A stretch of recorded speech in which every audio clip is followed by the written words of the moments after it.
Welcome back, everyone, to Vox Markets. My name is Paul Hill, and I'm delighted today to have with me CEO Ian Strafford-Taylor of Equals Group, a leading B2B e-payments business. Welcome, Ian. Hi, Paul. Thanks for having me. Now, just to sort of like indulge me a bit here, and for the benefit of new investors, if you just assume that, for instance, I'm a sort of UK business, turnover, 30, 40 million, import, export, bringing product in, multi-currency, selling abroad likewise. I have a field force in the UK who are actually on the road, so they've got expenses, and I also have some affiliates abroad who are also doing sort of like multi-currency expenses, etc. How can Equals Group help me in terms of sort of cash flow and forex payments and banking? Well, the short answer is we could spend the next hour talking about we could just in a nutshell. Just in a nutshell. And the answer is an awful lot. So starting at the beginning, we could onboard the customer so quickly. So unlike a bank where it could take 7 weeks and wet signatures, it's all done electronically. So the foreign exchange, obviously, we can do international payments.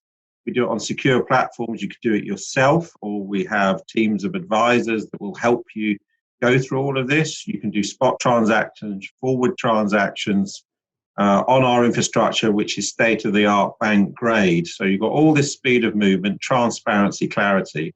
And you mentioned the sales force as well.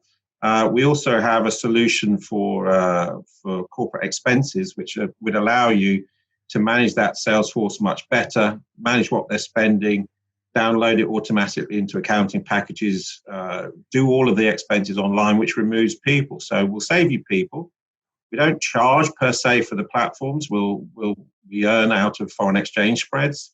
So you're getting a business partner that will save you money and give you better quality information. So I don't really see much of a downside compared with a bank. And if I was, say, banking with one of the mainstream lenders, I don't know, Barclays or some other international lender, typically, how much would I save by sort of like moving lock, stock and barrel?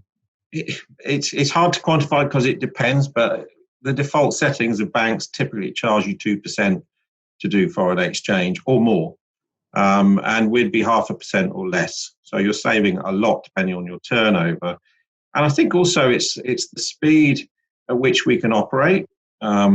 It seems intuitive, doesn't it? If you send money to somewhere, you should see it automatically. It's not that easy, actually. Settlement systems around the world are very complicated. And what we've done in the last couple of years is invested heavily in the infrastructure upon which we sit. If you think of buying a house, we generally buy a house because it looks nice, but actually the plumbing and everything really matters that's underneath it and the foundations. And we have all of that is a lot of what we invested in the last couple of years. So if I save sort of like, 1% or 1.5%, and let's say I do, 10 million of imports and 10 million of exports, that's 20 mil, 1.5%, that's right about 300 grand saving a year, both in and out. On the settlement side, how quick was it going to be? I mean, if I'd normally sort of like spend a week trying to get money in from customers, would you guys be able to do it in, 2 or 3 days? No, it should be same day or next day. And increasingly, we're working, the last phases of this sort of infrastructure rebuild is making it so that you will see money once we receive it instantly on whatever platform you're using, be it our app, web, or speaking to one of our dealers. So you've got an instant visibility of funds, and then we can shift it quickly and even quicker as we do more local settlement. Okay, so you just sold me the product then. How big is this market in terms of sort of like, SMEs, etc.? So, your total addressable market, how penetrated is it by fintech, people like yourself? How much is still to go? And what sort of scale is it? And what sort of growth rates? It's massive. Just the revenue opportunity for... How many zeros? Let's talk about revenue. So in that, if, for instance, you gave, where we might earn 0.5%, then that revenue number for the SME part only, so small and medium-sized businesses around the world, is $150 billion a year. And that's growing in that SME space like 10% per annum, because SMEs is the engine room of global growth And 90%, I would say, still of that is with the banks. The banks are the enemy in this particular thing. And what we're trying to do, if you think of banks, and we all know them and not necessarily love them, is that they focus every year. They try and cut off that bottom 10% of their customers, which are the SMEs. They serve them poorly on antiquated systems. But another interesting thing that we're seeing now, Paul, is that as we're building better infrastructure of our own, not only can we access your hypothetical business directly, but also we can offer our platform to other financial services businesses. And who would take that? Who would take that on a B2B2B? Lots of people. Let's take faster payments as a for instance. There are less than 30 people that have direct access to faster payments, which is the payments network we use in the UK. When you send money, it goes straight away. So not backs or chaps and these other things. We connected directly. We're one of only 3 non-banks to do that. Wow. And most people go through a third-party gateway. We built our own. So banks typically charge corporates 25p or more per faster payment, and we can now process one for a penny. Wow. So if you're going to find a medium-sized financial institution that might do 1 million faster payments a year, and we charge them 15p and almost half their costs, it's £150,000 of revenue to us per year. So you start thinking about how this infrastructure that we've built enables us to go direct to customers and also via other financial institutions. You start to get quite excited about the possibilities. And how many SME customers do you have, and these B2B2B customers, just sort of broadly? The B2B2B is the first thing we did was a thing called Equals Connect, where we allow other mini versions of ourselves, if you will, to use our foreign exchange platform. And we've got 20 or so companies on that platform. That's growing fast. A competitor in that space would be eBury. I don't know if you've heard of them. They recently got a big chunk of money from Santander and Currency Cloud. That's growing fast. In terms of the faster payments platform, we've got a pipeline. We're close to doing our first one. There's a lot of interest in it because, a bit like the SME example, people can't afford to have this infrastructure necessarily. It's all about scale. Payments is about scale. And the more volume you can put through fixed plant, which seems obvious, doesn't it, the more money we'll make. And so the economies of scale are vast in payments. So it's a win-win, basically, for the client and for you guys, I guess, just because they're getting paid and the customer service from the banks is not great.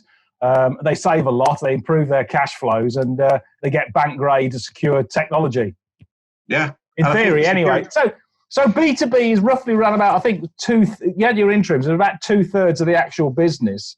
And yes. What was really quite impressive, or certainly caught my eye, was that actually when you look at it sequentially, H2 2019 compared to H1 2020, the international payments side actually increased despite COVID.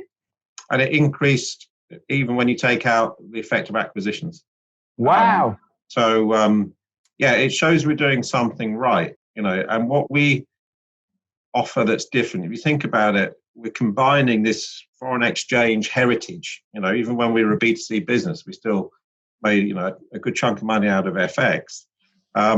With this bank-grade infrastructure that we've now assembled, and very few companies can do that. In theory, banks can do that, but they don't do it very well. So it's a bigger opportunity. Yeah, and in terms of the actual margins, what sort of gross margins does the B2B division make? It varies by product, but on the international payments, which is the main driver, it's 75 basis points, so 0.75% is typical.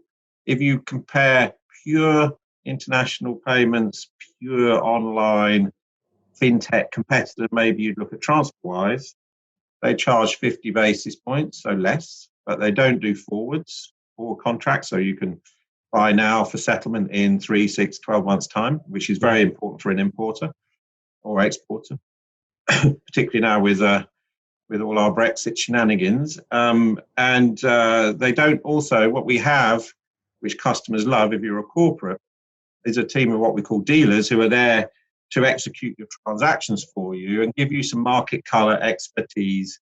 So overlaying, won't call it advice, it's more sort of market expertise with super secure settlement, quick settlement, good self-service tools, and the ability to do forward contracts. So hence why we can charge a bit more than a pure self-serve platform. Well, yeah, I mean, certainly if I put in my SME hat here with that 500 employees, there's no way I'm actually going to, keep a high-paid treasury expert on my books. That's for sure, because I'll prefer somebody else to be able to fund their salary.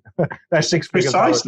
Precisely. And in all probability, they'll run some risk. Yeah. And that's the one thing you want to avoid. So just looking at the actual gross margins of the division, you've got the international payments on sort of like 64%. You've got the sort of the banking and treasury on 74%, and the whole group at 64%. What sort of anticipation do you think that's going to be going forward? I mean, I'm guessing as the business scales, you are going to give a little bit of volume discount, I imagine. There's a lot of moving parts there, Paul. It depends on the mix. Yeah. Obviously, the gross margin is somewhat depressed by the card businesses, especially the retail card business right now, because there's some fixed costs there.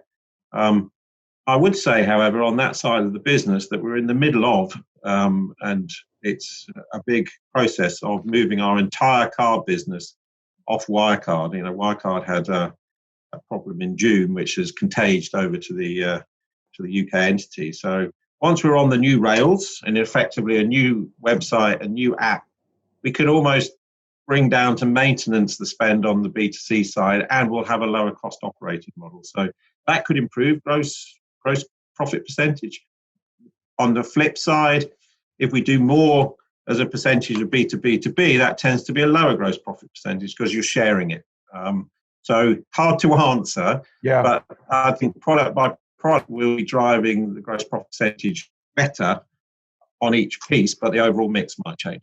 Okay. And then you should get, presumably going forward, if you look at sort of like the other side of COVID, you should get a lot of operating leverage, because if you've largely got a sort of like a 65% gross margin with a rising top line, sort of like low double digits, and that's just hypothetical, my sort of like estimate, etc., with a sort of like a declining sort of fixed cost base and lower technology spend, you should see quite a lot of operating leverage, I would have thought, given those the vast majority of the net profit, gross profit margin should drop straight down into the EBITDA and PBT. Vast majority. And also cash flow, because your capex is going to be a lot lower, isn't it, presumably? Oh, and we're very close to cash break even now. I mean, obviously we're all looking at what's going to happen in the next few weeks and months, but we've really got our operating costs where we want them to be.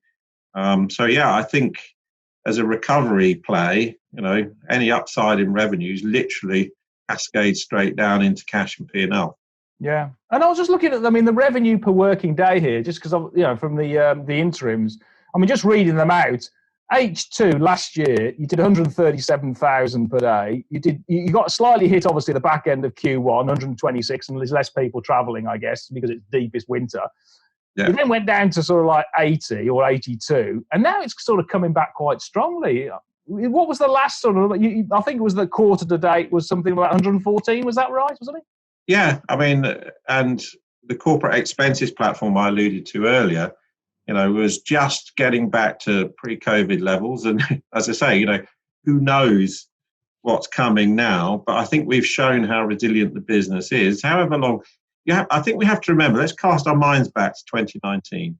And we spent most of the year all worrying about Brexit, and Theresa May and then Boris and then an election. And we had clarity at the end of the year with an election result. And suddenly, we had a very strong December and business could make decisions, not just us, but businesses in general. Now we've got two major headwinds. We've still got Brexit, another round of uncertainty there. And COVID, which eventually will learn to live around, better. And we are already starting to adapt. Even if there's no vaccine, there'll be more clarity as time goes on. So I feel in 2021, hopefully Brexit's out of the way. Whatever it is, as long as there's a decision, we can all make decisions thereafter. And with COVID clarifying, then there's the upside is is really, really strong for the company. It really is. Where we are now in terms of looking at the sort of the medical news just recently, I mean, even just yesterday, we had sort of like a new antibody test, or basically a new antigen test, and we got sort of like good antivirals and stuff like that. I mean, my base case is such that we're going to get FDA approval on something this side of Christmas, and it'll be rolled out next year. And I'm with you. I think Brexit is going to clean itself out. It always does. It goes to the wire, and then we have a sort of like a release, and people sort of cave in on both sides. So yeah, I'm hoping for sort of like just my personal investments that the portfolio does a lot better in 2021. That's for sure. And now just moving to the consumer side, that was where obviously the business originated, the FairFX brand. Is that I get the strategic logic of having both businesses together because you get the operating leverage on the operational support and the bank grade technology. Is there any sort of like hypothetical sense of unbundling them and getting away from the marketing side at all from FairFX? Because there's obviously some other big players like Revolut who've got sort of endless pits of money. Yes, is the short answer. However, the most immediate thing is that what we won't be doing, if we go back 2 years, our entire marketing budget was focused on attracting retail customers. We won't be doing that anymore. We will become, or already are, once we've completed the Wirecard migration, we'll put that business as very much a niche player. Our historical counterparties there have been ABC1, high demographics, slightly older than Revolut, younger demographic, and we'll fish in that pond, looking for people with high net worths, with maybe assets abroad, where the complete suite of what we offer may be more appropriate, and for the cross-sell into the corporate side, because of some of those people may well business. And going the other direction, another thing we can offer to an SME is, take all our great B2B products. By the way, you can give this B2C thing to your staff as some sort of benefit, because we can adjust the rates on that so that they could do FX for free if that's what they wanted to do. So it's, whilst it all runs, let's not forget, on the same rails now. Yeah, so exactly. It's almost it's zero cost-ish for us to have it, so long as we're not spraying a load of marketing pounds, which we won't do anymore because we don't need to. So the entire sales and marketing effort of the business now is focused on the B2B side, which is a different discipline and doesn't require TV ads and the like.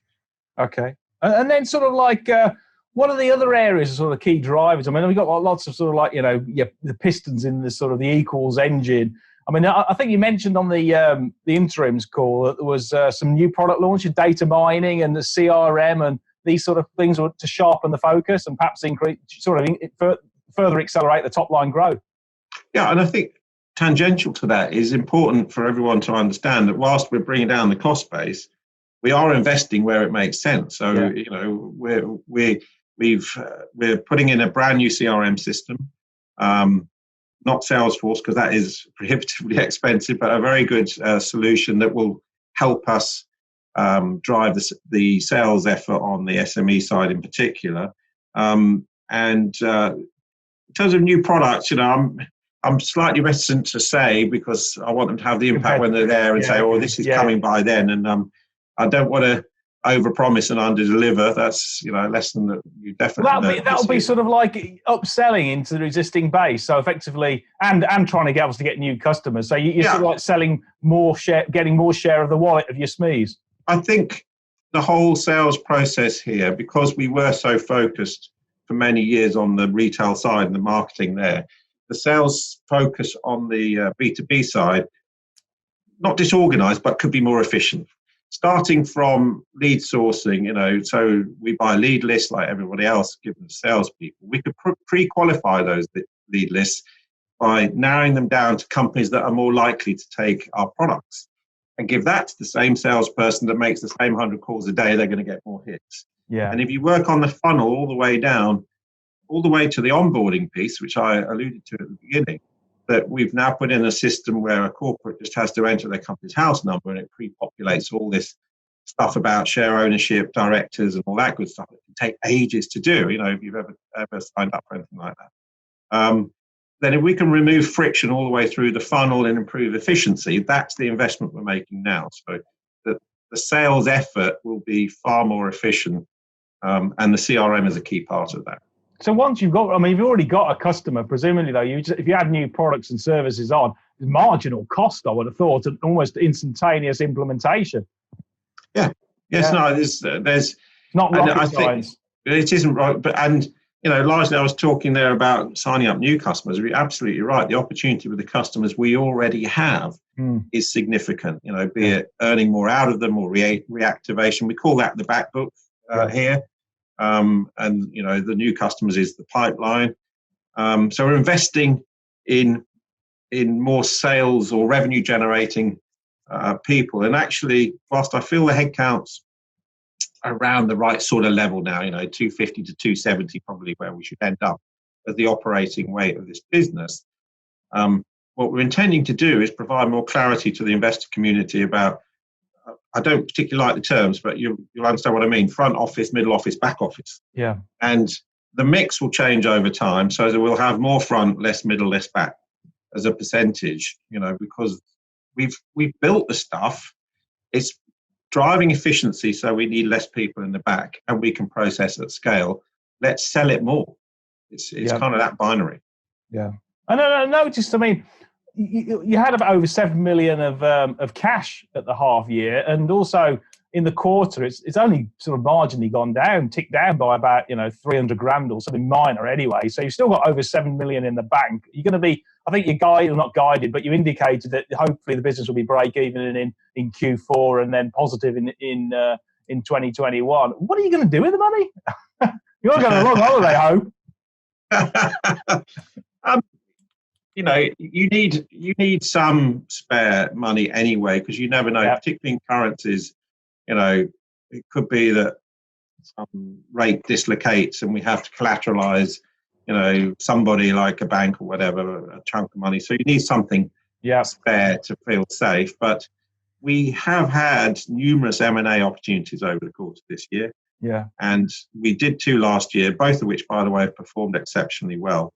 And we could do more. They're dead easy for us to do in terms of buying dealing businesses, but they generally require a piece of upfront money, which is natural enough and fair enough.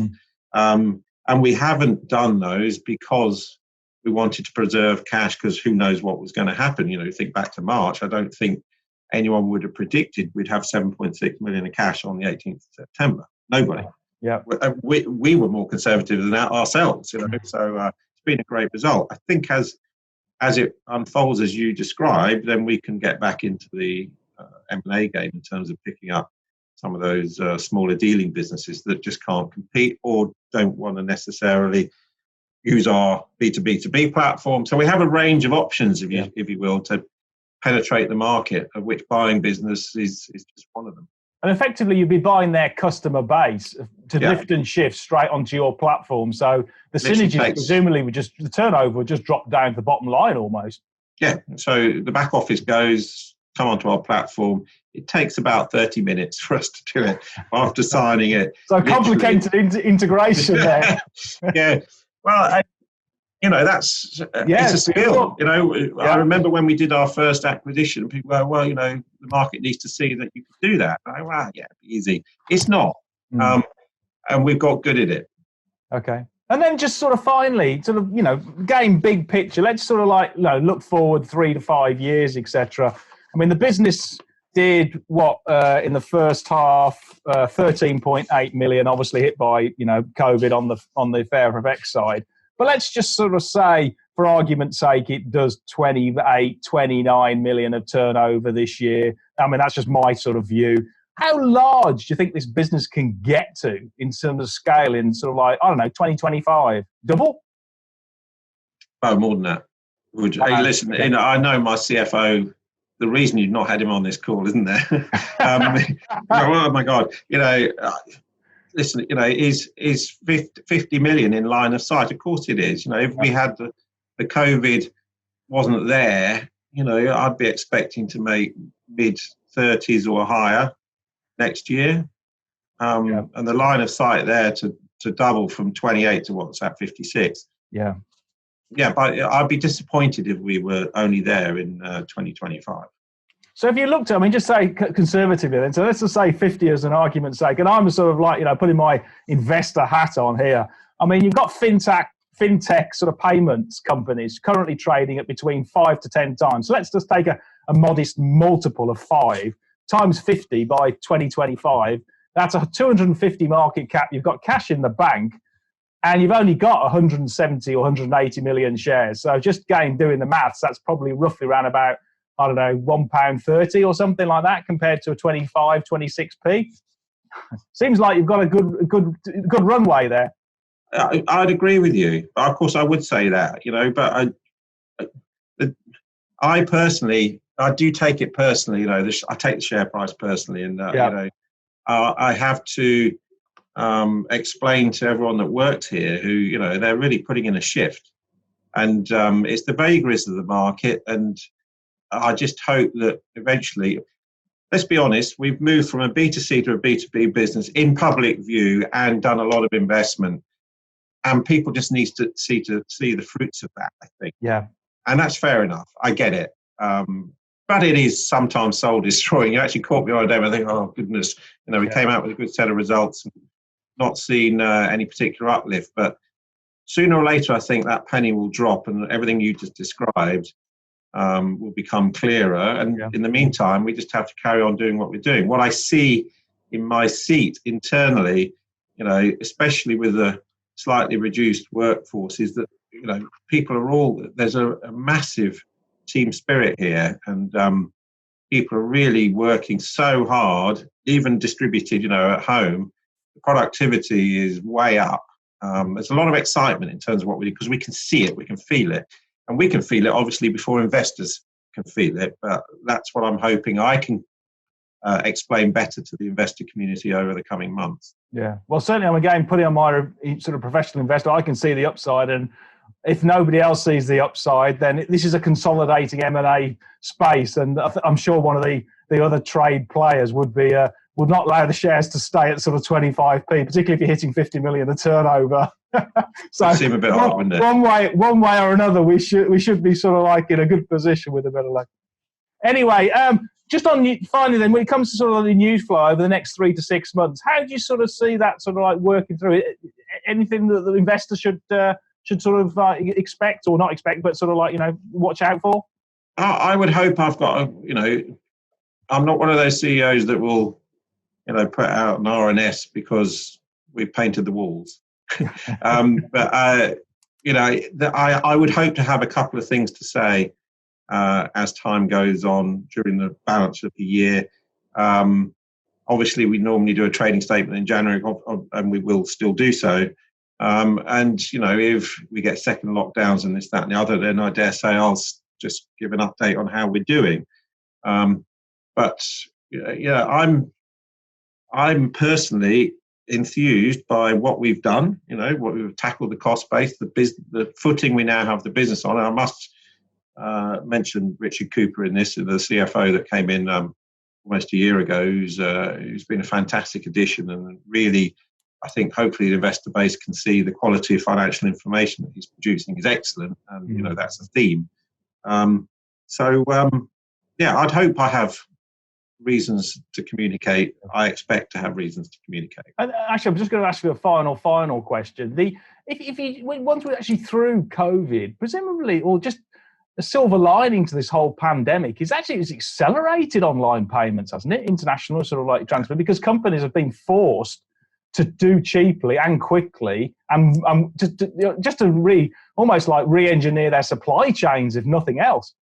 Absolutely, and you're seeing massive expansion also in what we call market traders. So, Amazon traders and the like, who need to set up bank accounts quickly, need the ability to receive money in numerous currencies, move it around, and send it places.